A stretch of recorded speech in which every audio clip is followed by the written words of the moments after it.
I practiced, one of the yesterday's or the last session we talked about the UI policies, the UI pages. Okay. All right. And we did system properties a little bit, but we need to see more of the system properties, and then we need to see the system properties related to tables as well. So I'll take you to the instance.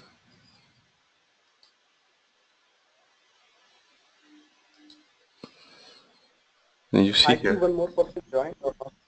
Yeah. Sorry, what's that? No, I see one more person has joined or not. Caller 01. That's your cell phone, I believe. You Okay. Yeah.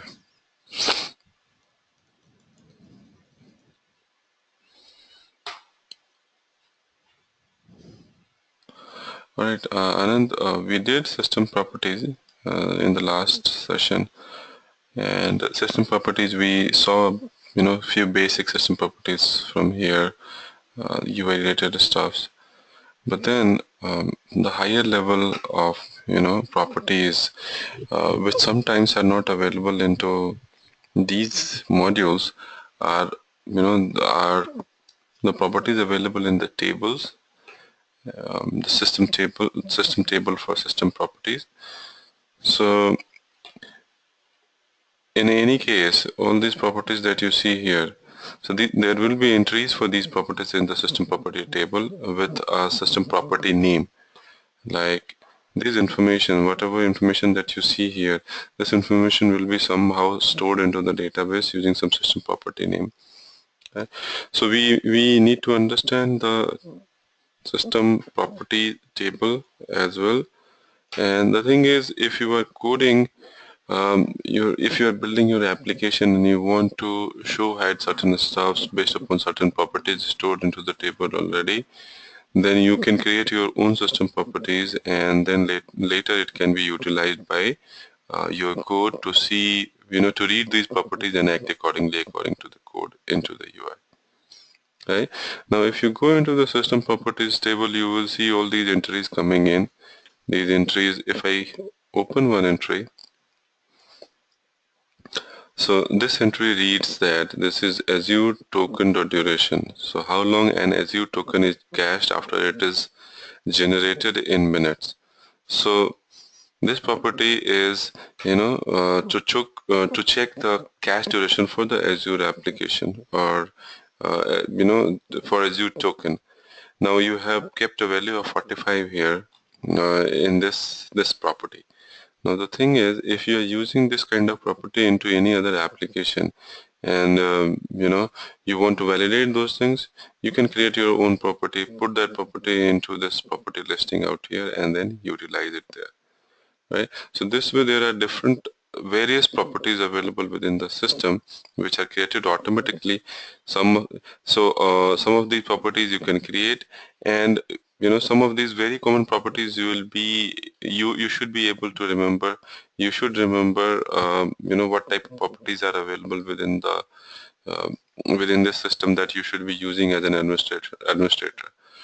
These properties Rahul, just one question. The property you have shown me for Azure token, I'm not aware of, that particular property. So any other property you can show me which is like normally we use it? Yes, exactly.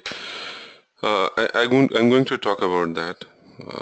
For example, let's assume that you want to put a size limit on the attachments that you are uploading onto the instance, right? So if you have to do that, so for that you can see this one, which is attachment max size, right? So this identifies the maximum file size attached in megabytes for this instance, right? Right now this is 1024 size, associated to this system. So you can play with this. You can increase the limit or you could decrease the limit according to your need, need for this instance. right? So there are several other properties if you can browse through.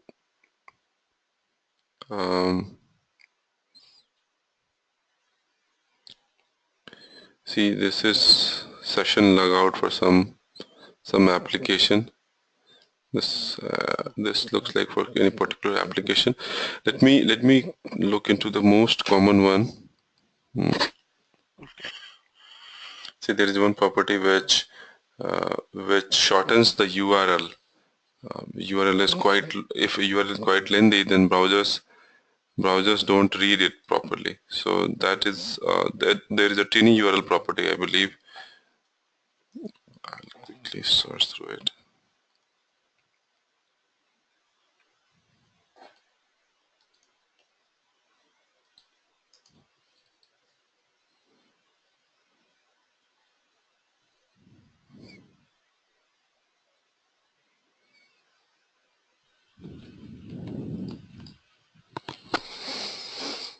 See, let's read through this.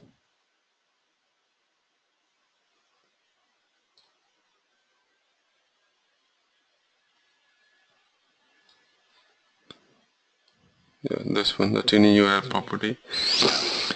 So this property is used in URLs when a redirect URL becomes too large, right? This ensures that the URLs that are too large for IA greater than, which is the size of greater than 2083, are not used. Instead, they are converted into a tiny URL to work around the IA issue. So apparently there is an issue with IE Internet Explorer that does not redirect to any URL which is greater than the length of 2083. Right now, this property can be set true or false within our system that can convert that large URL into tiny URLs within your instance, so that this IE issue is resolved when your code is processing. When your code is getting processed. Makes sense? Okay. So this way, Yeah.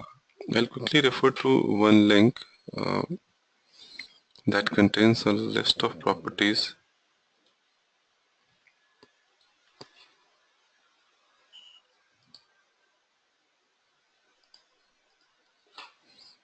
Yeah. I'll refer to this wiki link.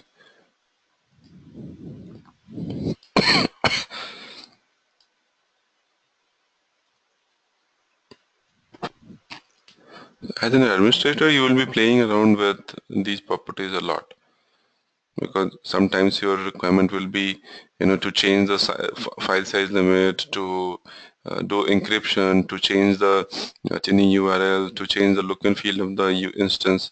So all these type of information, type of settings you will have to do. Okay.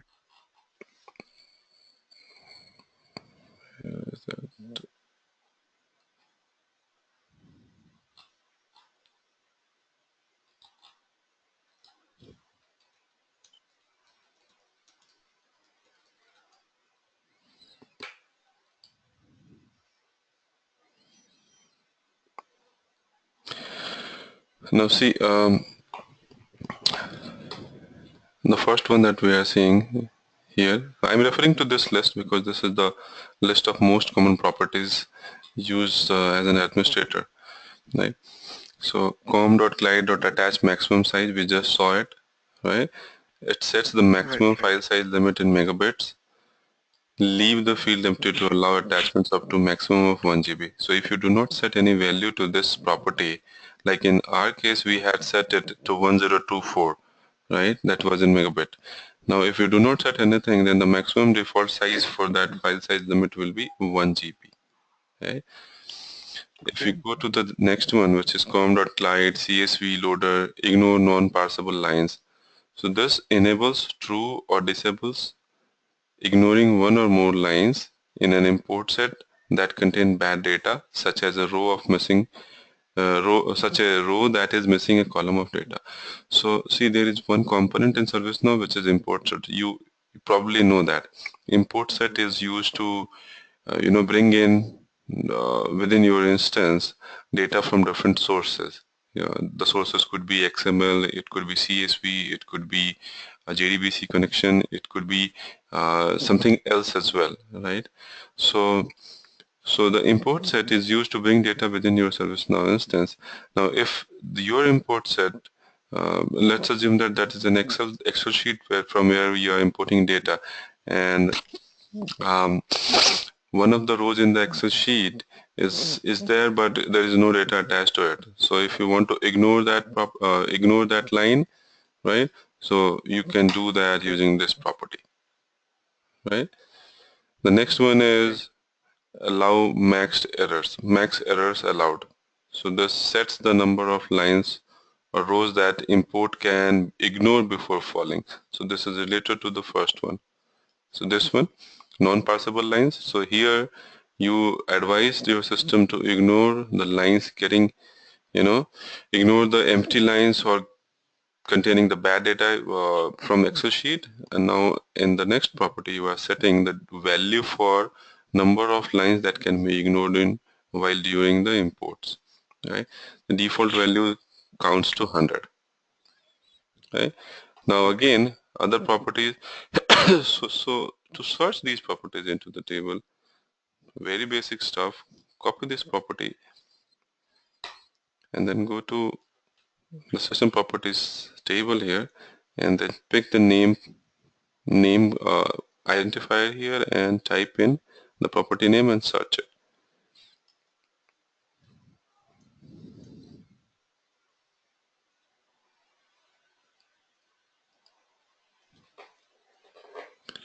So some of the properties have some standards, right, already set. Right, some of the properties will have the standard set for them. Max Okay. body bytes. The default is already there, right? So in any case, you will get the default properties for all these. Okay.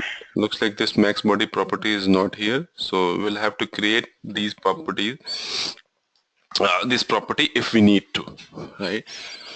So some of these properties may not be there for sure. So you have to create these properties. Some of these properties get enabled with some of the applications because if this is a application specific property, that might not be enabled by default. So you have to enable these properties. Now this property that we are looking into, max body bytes, this sets the maximum body size in the bytes allowed per inbound email. Right now, this was introduced. The default value was into Fuji and later version. This value was there, and Eureka and earlier this value was there. So these kind of information we can get from wiki for specific properties which are not available in the instance.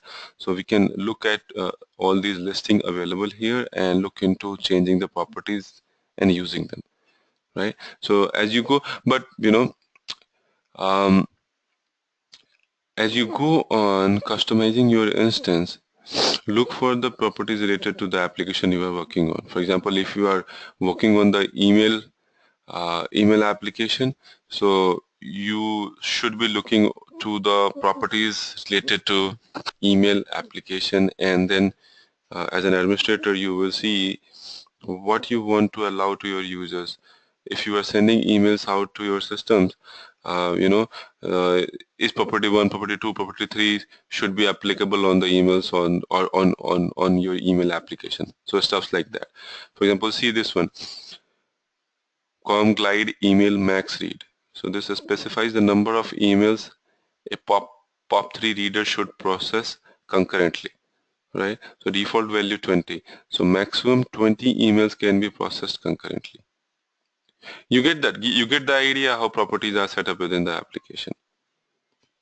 Yes, yes. So basically, the thing is we should know, what are the properties are there, Yeah, or we should know, what we can set in the system properties. right. So I think these properties are something which is applicable globally, and it's mostly related to the data we are importing from the other systems, Right. or it related to the email, Yeah. right? Can you hold on a second, please, Anand?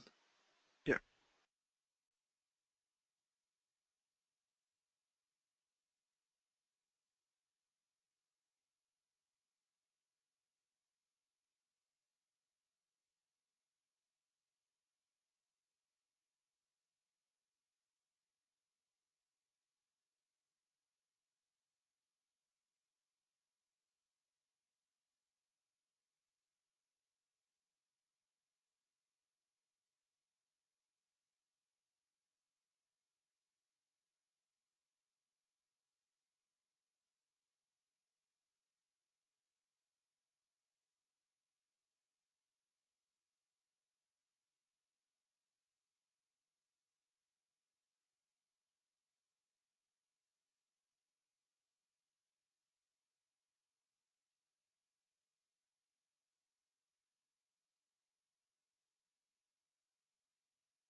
Sorry about that, Anand. That person called to join and he didn't have the email ID, the meeting ID ready. Anyway, No problem. yeah, so what I'm saying is some of these properties, you said like these properties are global in scope. Yes, some of these properties will be global. Some of these properties could be local to your application as well. For example, uh, if I say that I create a property within this system properties table and I keep this property as, uh, let's say I have Mhm. three groups into my user, uh, and three groups or three modules into my application, and um, I have certain roles created for my application, and then I have uh, certain modules or windows created for my application. Now uh, I want to show that module to the user having that role, but at the same time there is additional check that I want to implement is that if that property is enabled uh, for that user or not. For example, let's say you are the reader of one module. You have the read write of one module, but then Mhm. as an admin, want to control that you are able to see that component or not, right? It could be, it could be like, let's say in a month's time frame, I only want to show that module 10 days in a month, right? So if I Mhm. enable or disable that kind of property from backend, even if you have that role, you are only able to see it because I am controlling it from the backend, right? Correct. So, Rahul, two questions yeah, only. So all those system properties are the standard properties. So the rule number one is we should know what are the properties defined by ServiceNow, already lay out to set so that we can set it. right. Um, that is something kind of like is depend on your experience, or if we should know, okay, this has been set in the system properties, otherwise you will never know and you will roam around, how Right. what we are going to set and how we are going to set, right? Mm-hmm. That is correct, right? So we should know that, okay, this is something we have to set in a predefined properties. That's the one thing. Right. Second thing is, can we create a custom properties as a system property, or when we say as a system property, it is means it's already ServiceNow has defined it, and we have to do our work within the defined properties. Is No, that one? you can Is it you, the case? you can create system properties as well. Sometimes what will happen Okay. is you will have to create certain properties which will be utilized Mm-hmm. by the system as a whole. Those properties um, might not be created by default within your instance. So if you look for certain resources, and Wiki will be the good place to have that information. Wiki will tell you that these are the properties needed to needed to be created for that application or that activity that you are going to do. So you pick that property from, Okay. So it yeah, hmm So it means we have to, so the wiki is our dictionary. I mean, exactly. apart from whatever defined in the wiki, we cannot go out by our own. Let's say, for example, I'm importing some data from the web service, okay, and Right. I'm trying to create my own custom property saying that, okay, I don't want to allow any data to be more than 100 rows to be inserted in a particular table. Right. So that property, it is not defined in wiki, for example. Okay, so Mm-hmm. still I can go and create it Yep. on my own. Yep. You can create it. You can create it. But the thing is, Hmm. if you are to force the ServiceNow applications to use that property, then you have to use only those properties which were identified by ServiceNow. For example, if you're So it talking means we have to use that property in our coding, basically. exactly, so there are methods available into GS class which will allow you Mm-hmm. to access different properties, read these property Mm-hmm. heads that you see here, and then get the value associated to this property head that you have, and then later use that property head within your application for different, like, I wanted to show hide, so I can read that property and then I can show hide within my code. Make sense? Okay. So Rahul, the one example you just showed me right now, can we go to that UI, the system property set? What are the different attributes we have to set it? I'm sorry, but Sure. I didn't understand on the edge. Yeah. So let's do this one. Let's find out if this property is there in the instance.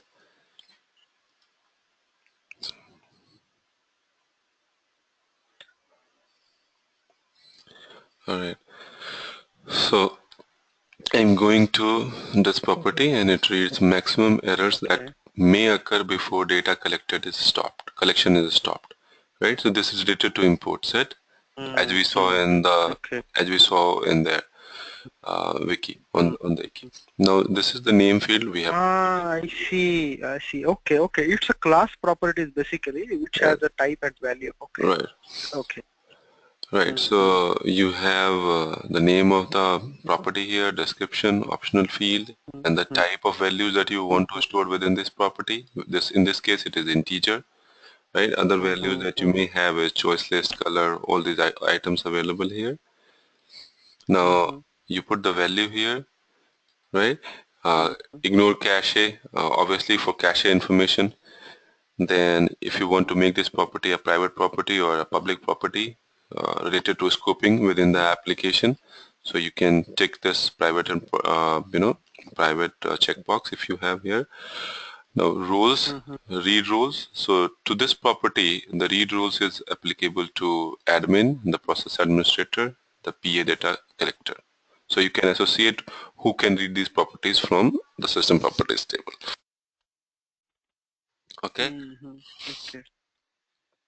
So basically, I'm looking for this property as an extendable class Right. where I can define my own properties. Right, Okay. right. Now the class concept is coming because we talked about the other day we talked about extending tables, right? So there is a concept of inheritance within ServiceNow. So you will relate it, all the tables that we have, all the information, the data we see, you will somehow relate it to the inheritance concept, and you will see that these are extending together and getting Yeah, it. yeah. Okay. Mm. Okay. Now, Yeah. And what is the category down there on the new and edit you see there? so the category is to categorize one type of property into one bucket. For example, if you know to better organize the QAT properties, you put that into bucket, and you know so that for that reason you will be using those categories. Okay. Now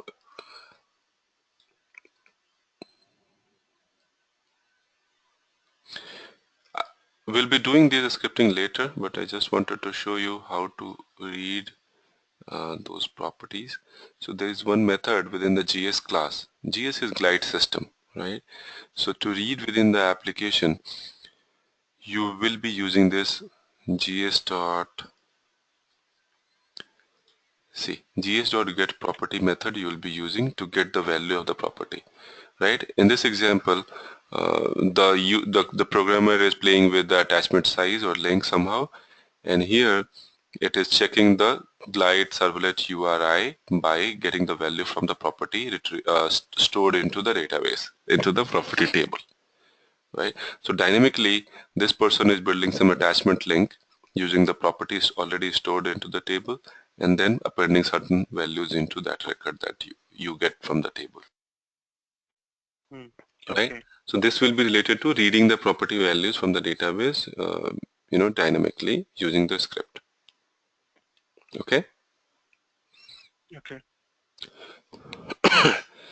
Now to Kumaran, Kumaran, I hope you have seen all those videos that I supplied to you earlier. If you have question, we can discuss later.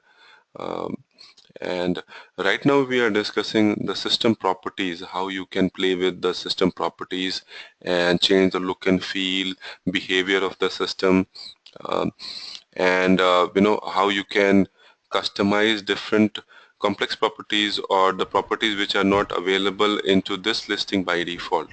Now to access the system properties, you have to go into this application navigator and type in system properties. Doing that will show you the system properties application, and there will be different other modules available in here. Now these modules that you see here will be associated to some specific type of UI or some specific type of behavior. For example, this basic configuration and basic configuration UI 16 is related to the look and feel of the ServiceNow window that we are seeing right now. My company will be related to the properties set for the company that has been identified as my company into this profile, right? UI properties will be related to some more UI. So is mobile UI, tablet UI properties, right? If you go into CSS, so you will be able to change the CSS properties, CSS of your instance, that will allow you to change the different properties, the font. You can see here the banner text color, the font family, the banner and list caption background color, the size of the font that you are using with this within this instance, and all other CSS related properties. So you can use this property to change the look and feel again for the instance. If you go into the system properties, it will have another set of properties that you can set, right? For example, this contains this information of escalation engine, logs, activity, and task work node. So if you are working on the SLA application or any incident application where escalation engine, where SLAs are associated, and escalation may happen if the items are not processed or worked within a specified time frame. So in that case, what you can do is you can check this property that will enable the escalation engine, and will shoot out emails automatically whenever that SLA is breached. So stuff like that you can play around with this. I am randomly picking some properties to discuss about all these things. So maximum number of field entries displayed in a record history, default is 250, which is set to 250, right? List of roles that can access the history of a record. So right now it is identified as idle. Of course, admin can do it, but the other than admin, the rule that is allowed to see the um, allowed to see the history of a record is idle, right? Uh, there are some icons related, properties that we are seeing here, which is icon used for iPhone homepage bookmarks is this icon. uh, Page header caption that I am using here, training instance Hello? Helsinki version. Yes. So சொல்லுங்க. can Kumaran, can you put yourself on Hello? mute, please? சொல்லுங்க நிதிஷ். கேட்கல நீங்க பேசுறது திருப்பி கேக்குது. Please put yourself on mute. நான் வீட்ல இருக்கேன். இந்த இது Joined by computer. That's the problem. சரி ஆமா. ம். All right. Now 3:00 மேலங்களா இன்னைக்கு?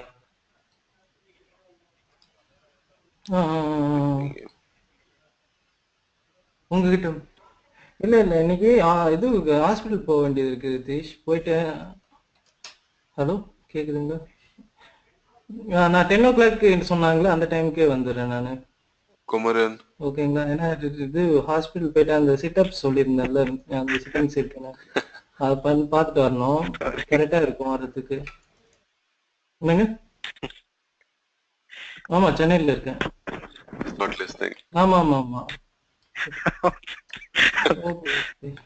நேற்றுக்கு ஸ்ரீதேவி கால் பண்ணியிருந்தாங்க. It's difficult now. Kumaran. Okay. All right, Anand. I hope he's back now. So I want to take you to this email properties, and this is important because you need to enable email properties within your instance to enable your instance to send email out or bring email within your instance. Bringing email within instance is also important because there are some actions performed on the inbound email action, inbound emails as well. So if you do not enable, your inbound emails will not be trapped by ServiceNow system and will not be processed. Okay. Now see here, To enable the, to configure the email configuration within your system, you have to go into this email properties. And when you go in here, by default, this email sending enabled will not be checked for you. The first time you get this instance, this will not be enabled for you. So you have to get that enabled. So make sure that you choose the global application from here. In this pop-up window, you choose the global application. If you do not choose the global application, if you choose another application, this checkbox that you see here will not be enabled for you, right? Because so all of the content that we see on this content pane is related to certain applications. So we have to work in the context of that application where this property, this UI, or this action is stored in or related to, right? So Rahul, your screen, I'm sorry, your screen is, freeze, I guess. I am onto the email configuration page, outbound email configuration. Can you see it? Can you move your mouse Yeah, around, please? I'm scrolling. No, so it freeze now. It means. All right. Rahul, I can able to see it's scrolling is working fine. Okay, that's fine. That's fine. Go ahead. All right. That's So I was saying, like, you have to choose the global application to edit this email properties from here. So now when I have chosen the global application as the current application, I can see that this yes no checkbox is enabled for me, and I can toggle it to set the properties, right? Now you have to tick this up here to enable it, enable sending, email sending enabled, and email receiving enabled. And then there are other properties that you can set here. For example, send all emails to test email address. So for example, if you want to do non-production testing and you put your email address and you do not want to test your code in a production environment, so you will put that email address here, and all the emails which are sent from this instance will by default not go to the customer, will go to that email address only, right? So that's another property here which is very useful that you can use. Append time zone to dates and times in sent email. So you can tick this up to set that property, or set that enabled.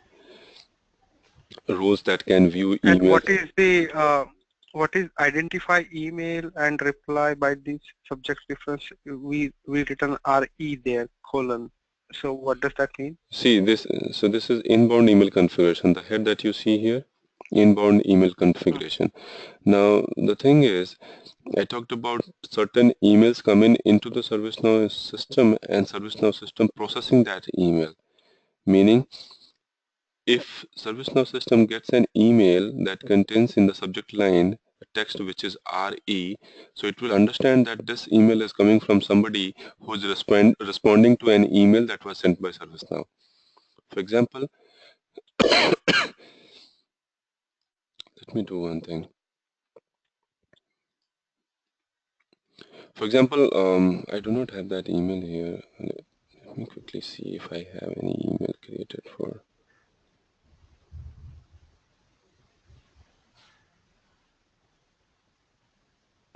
This one.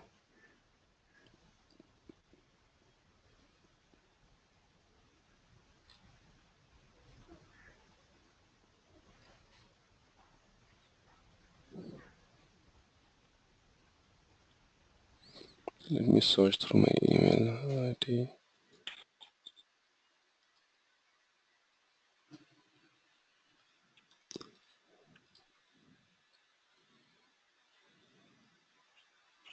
So these are the wildcards or what? I mean, RE is like when you reply to some email, so it comes RE or something like that? See, wait a second, please.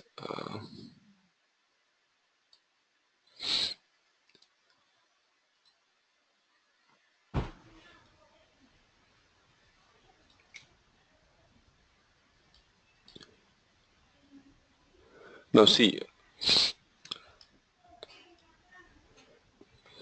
I don't have that approval email with me right now, but I have this email that I use as used to approve the request. For example, somebody created a change request which was assigned to me to approve that, right?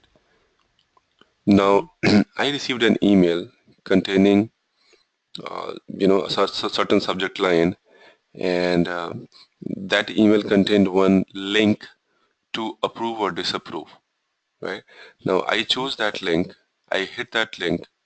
Let's say I hit on the approve link, and an email was sent from my Gmail account, and that email that I sent back to the ServiceNow system on this email ID, which is identified email ID for my instance, dev11937@servicenow.com. Now, when this email will be received by dev11937@servicenow.com, my SMTP server in ServiceNow, it will start processing the subject line first. It will read the subject line and find out if this character RE colon is available in here. So that comes from here. That comes from here. Now, after reading that, it will look into the change request number that you have here, which is CH00303. So it will process the email again and look into the change request which was there mentioned into this email subject line, and then it will read the approve or disapprove text available in here, right? So which will be identified by ServiceNow, and now my ServiceNow instance identified that this email action is validated email action, and there is one text as well. See here, this reference message. So there are different stuffs within my instance that my ServiceNow instance is using to process those incoming emails. And there is one application here within ServiceNow within system policies, which is inbound actions. Here within inbound actions, we identify what type of actions are to be read by the ServiceNow system and what is the action that is allocated to that.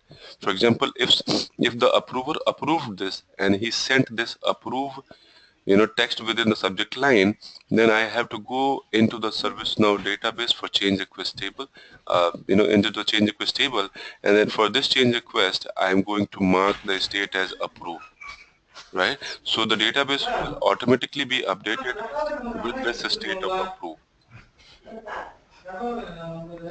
Kumaran, can you put yourself on mute, please?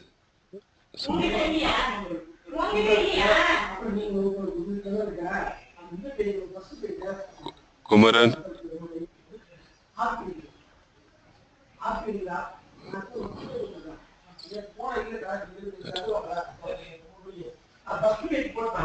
So this is an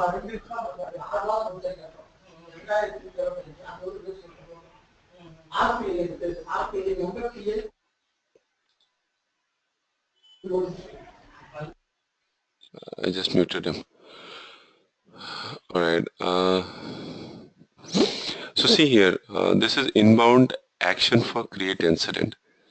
So just as a sample inbound action, I'm talking about, just to make sure that you understand why that flag, why these values into the system properties were available, and what our system will do when this kind of email is received by the system. Now, the name of this inbound action is create incident, for which the target table is incident, meaning anything related to this email comes into ServiceNow environment. The entries that need to be done into the table as the incident table here, right?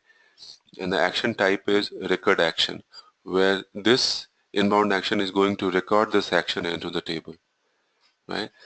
Now, when to run is the new or reply or forwarded. You choose what type of timing is for related to this inbound action. Yeah. Other action types available are action, record action or reply email. If you send an email to the system and my inbound action reads it as to reply to the user. For example, if you want to send a default email back to the user that this has been acknowledged or something like that, you can have that email action type. Right now, you can choose new, reply or forward, and then you go to action section here. Mm-hmm. Here within the actions you will identify what is to be done when this kind of email comes to your instance. Mm-hmm. Let it open, please. Right. Now see here, you can choose certain field values. For example, you can choose active to, let's say, false or true. So when this email comes to your instance, you can change the field values from any value to any value. For example, in this case, I am going to do active to true or active to false. If you want to do that, you can do that. Additionally, what you can do is you can use your scripts as well. For example, in this example, I am reading that email and getting those field values.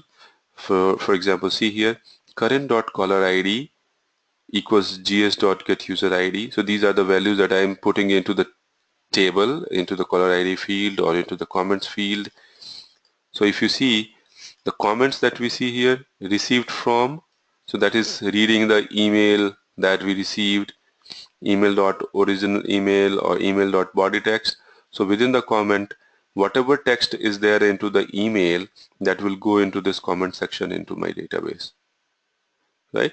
So this is one example where we are identifying the type of email actions that we want to have for inbound email actions within our ServiceNow instance. So by reading the email that is arrived to the system, it will do appropriate action required for that activity, right? So you do not have to go to the ServiceNow system and approve it exclusively, right? You just reply through the email and the system will identify and approve it. Mm-hmm. So that is why we use this. Rahul, just a one suggestion.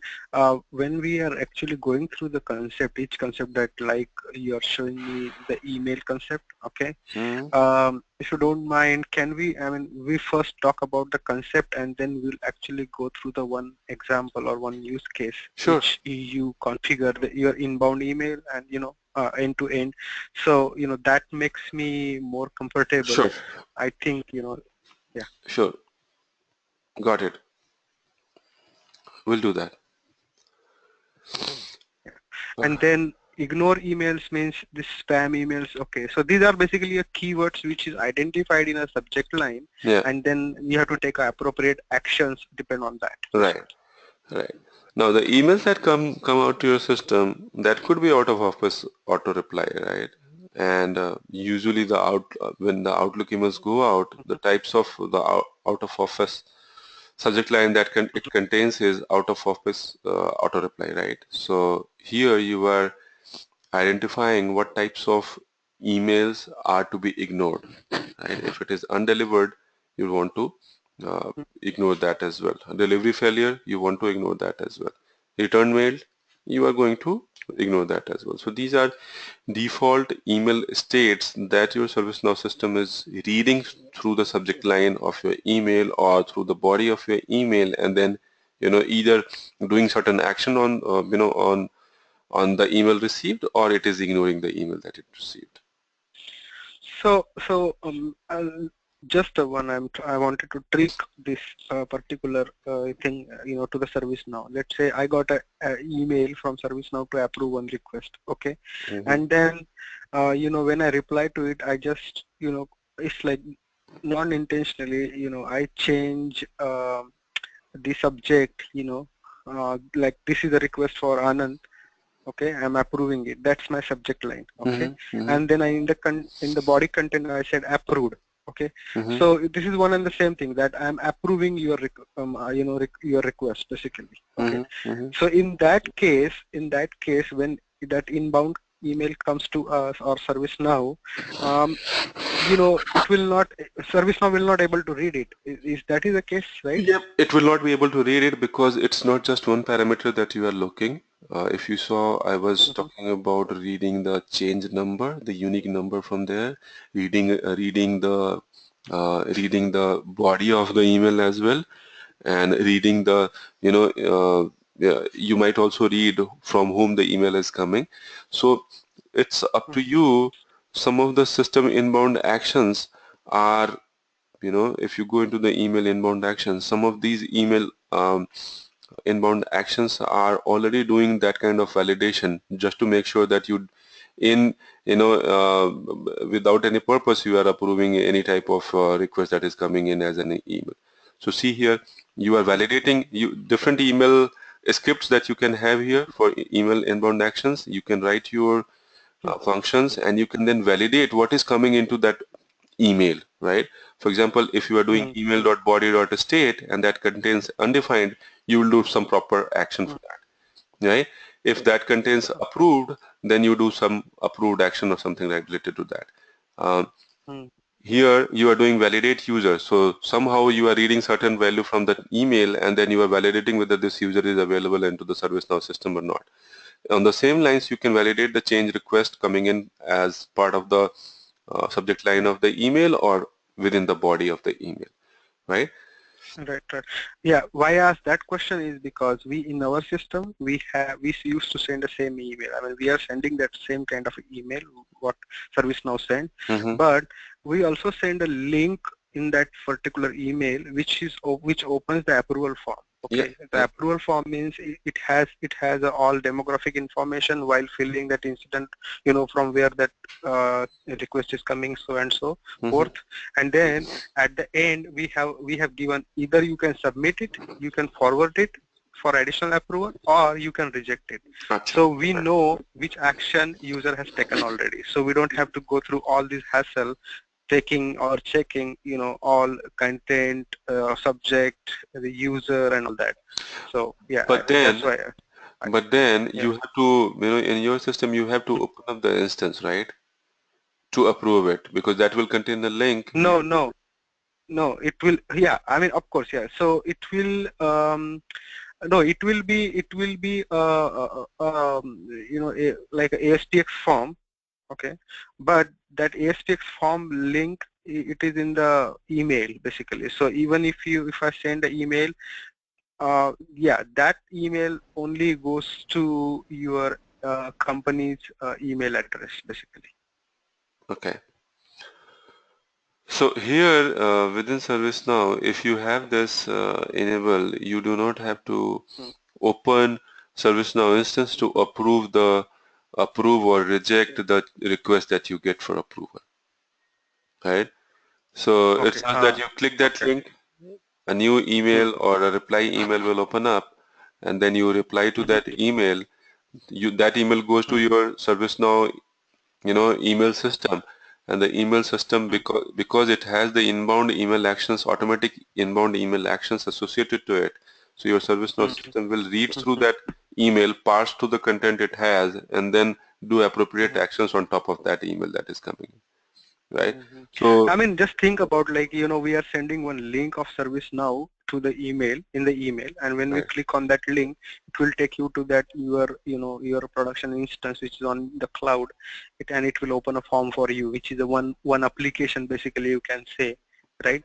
And it has appropriate actions in that. So that way we can also do, I mean, if you need to customize, right? yeah, you can do that. That's also possible. So this is, by doing this inbound email action, you are cutting short one step. You are, actually, you are not going into the application to manually create a record into the table, right? The record creation is done by the inbound email action automatically, right? If you do not want to do this, if you want to still, let the user open up the instance, open up that form, and then approve it from there, that is also possible. That is doable. You can choose it, right? The Okay. other thing is that you can also use this inbound action. Okay. All right. Yeah.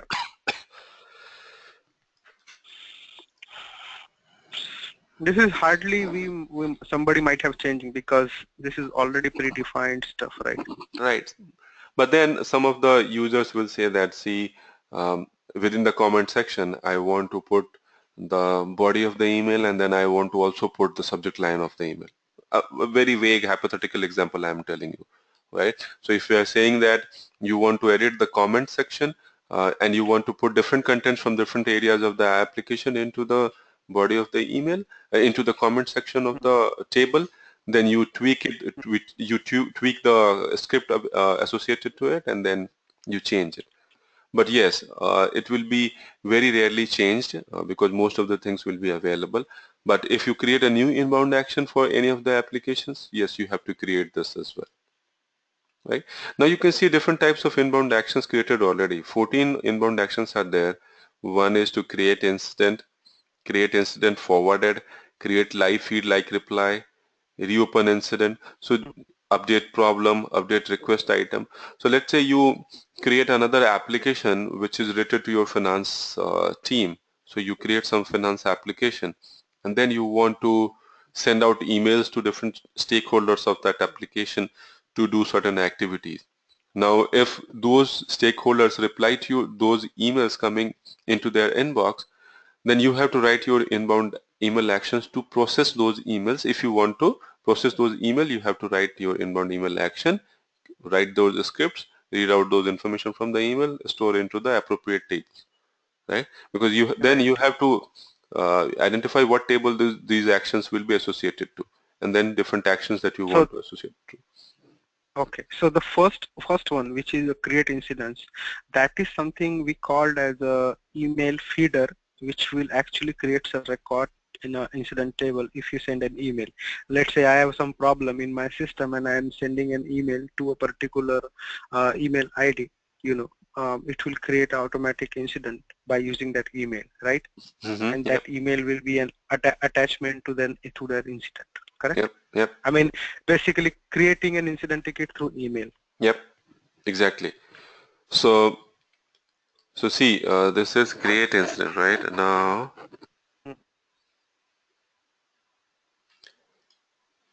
let me quickly do it. I'm going to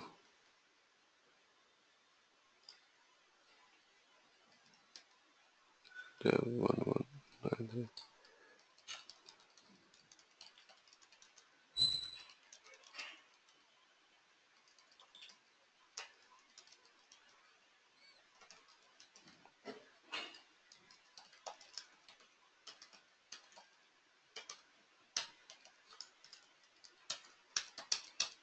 Some text, some garbage value I'm putting in here just to make sure that this goes into the table, and then we see how it has gone there.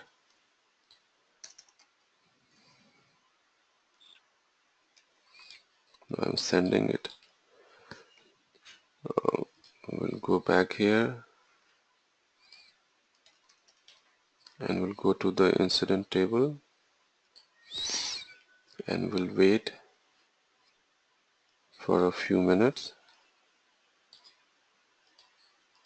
I'm sorting it on the created field just to make sure I get the latest record created on today, which is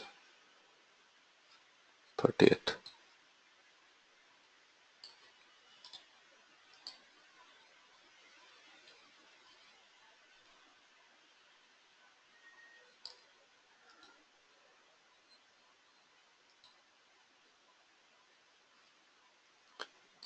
This will take a little bit of time to process it.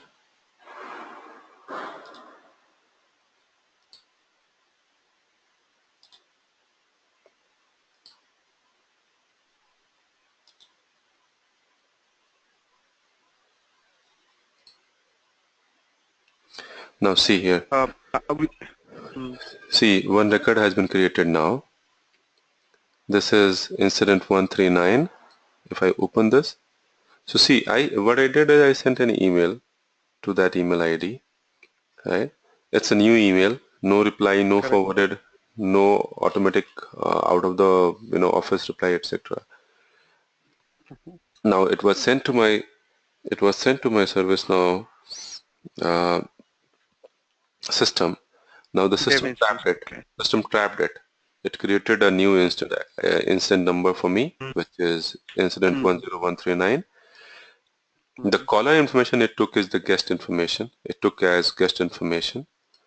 Now category request.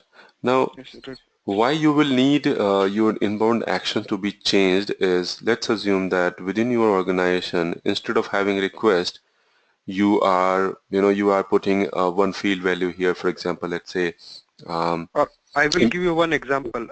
If you have to, when you send an email, when we send an email, it will directly assign to a particular group basically.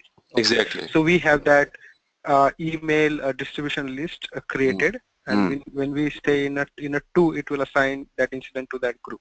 Yep, exactly. Now see, so that's why you will need that inbound action configuration. Now see the information it took from the email. The subject line came into the short description.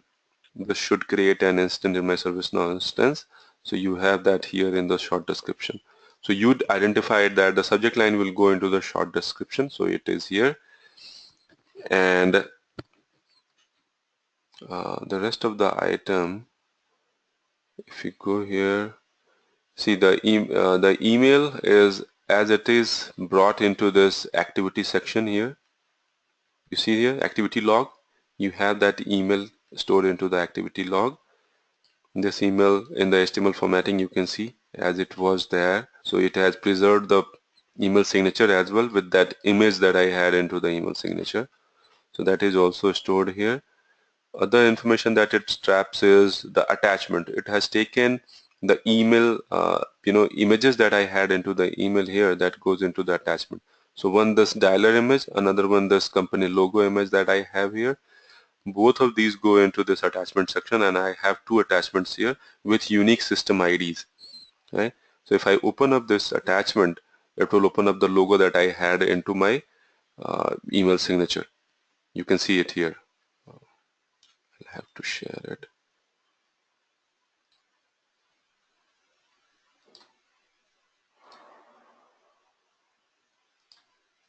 You can see it here. This logo just opened up, right? So in this way, it is smartly identifies different information from the email that is received by it, and then segregates that information and then stores into the database. So cutting short one level of approval or one level of getting the record inserted using the UI. All right. Okay. Yeah, I think I can tweak this one to assign to a particular group. I think I can. Yeah. See. Of course you can do that. Look into the script section and then identify the group where you want to assign to. For example, if you are onto this assign to page, so see, you have to identify the field name as well, right? What field name you want to associate. So you have to read the field name, which is assigned underscore to, and then you will do current dot assigned underscore to, and then you will be reading the value from, either you can hard code it. For example, any request item that you get from the email, you hard code it to some other group. For example, you put it to cab group. So cab will be the person or the service desk group. So you will do something like this. You will do, current dot. You will do something like this. You will do. Now you just said current dot. Like, you know what? I was trying the same thing. Day before yesterday.